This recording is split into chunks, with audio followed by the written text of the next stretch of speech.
हम विजयलक्ष्मी मिश्र सबके गोर लगै छी। एखन एकटा समदाउन सुना रहल छी। अहाँ सब लाइक कमेंट कऽ कऽ अपन स्नेह आशीर्वाद संग जरूर सुनै जायब। धन्यवाद। जय मिथिला, जय मैथिली। एते दिन छली धिया बाबा के नगरिया, बाबा के नगरिया चली भेली ससुरक ओर, चली ससुरक ओर। माए के आँखि भेलनि गंगा जमुनमा, गंगा रे जमुनमा भैया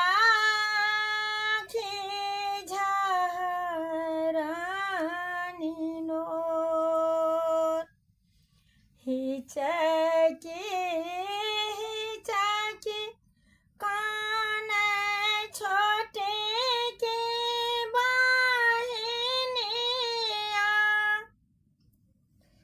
छोटे के बहिनिया कि बाबूजी के लागल बकोर, बाबूजी के लागल बकोर।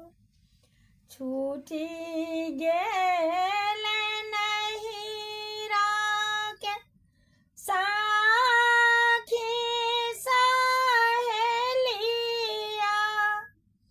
सखी रे सहेलिया की छूटी गेल नेहाक डोर, उठी गेल डोलिया की चलल कहरिया, चलल कहरिया की विधिना के रीत बेजोर,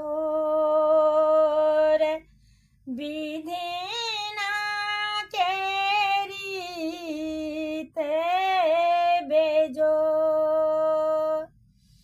विधिना के अनुपमा कृते छथि नारी, कृते छथि नारी की जिमा देली लगाय, की जिमा देली लगाय। नव घर द्वार धिया जाए सजबाइन, जाए सजबिहा